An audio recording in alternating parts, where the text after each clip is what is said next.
ducadaan in lama soo celiyo albaabada ilaahay waa loo furaa dalabkaada intuu leeg yahayna lama fiiriyo ilaahay waa ka ajiibayaa su'aashaaduba ha weynaatee ilaahay ducadaadaan waa ajiibayaa waxaa sugnaaday xadiis saxiixa rasuulka ilaahay laga wariyey calayhi salaatu wasalaam nabiyullaahi muxamed wuxuu maqlay nin ducadatan ku soo celcelinaya allaahumma innii as'aluka biannii ashhadu an laa ilaaha illaa anta alaxadu asamad alladii lam yalid walam yuulad walam yakun lahu kufuwan axad ducada noocaana ayuu ninkaasi soo celcelinayaa rasuulka ilaahay baa maqlay sala allahu calayhi wasalam اللهم إني أسألك بأني أشهد أن لا إله إلا أنت الأحد الصمد الذي لم يلد ولم يولد ولم يكن له كفوا أحد إله وحن وحكوه ويديسنا يا قريتانك أن توحيدك هذا قري دراديس الله سو أحمدك حقا لغو عابده كليسة الله عرره الله بريو كاسو وح عفرورا عندلين أصغر عن ميلك صوفر عمين وحو قلمه أما أودقمه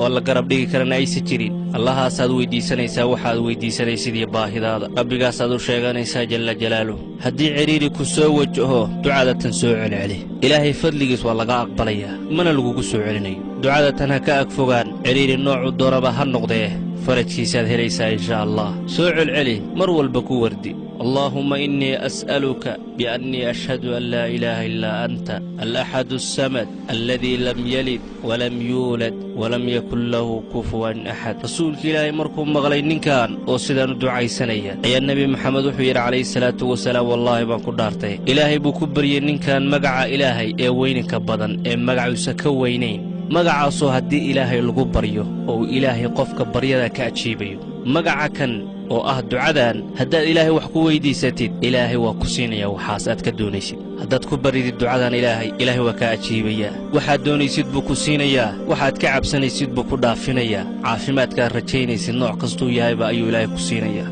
ilaahay waxaan ka baryaynaa danteenna inuu gudo meel kastana wehel nagu siiyo qabriga ilaa qiyaame faraj khayr qabanna siiyo saaxiibbo wanaagsanna siiyo rabbi ha naga dhigo kuwa u tasbiixsada asaga in badan asaga xusa ilaahay sababtiisaan ku soconnaa wax ku arkaynaa asaga qofka dhibaataysan ducada ka ajiiba ilaahu ducadeenna aqbal meel kaloo aan magan galno oo cararno ma jirto oo xagga ilaahay aan ahayn ilaahu noo hibe wax kastoo wanaagsan oon rajaynayno adduuniya aakhiro naxariistaada iyo deganaanshahaada allowna dul saar shay walba rabbiyo waad awooddaa ilaah adduunyahana siiyo wanaag aakhirana wanaagana siiyo cadaabkana ha naga ilaaliyo ilaahay waxaan uga baryaynaa qof walba oo ducadan iyo dikrigaani sii faafiya inuu hamiga ka qaado murugada u dhaafiyo faraj khayr qabana u siiyo ilaahu qofka ducadiisa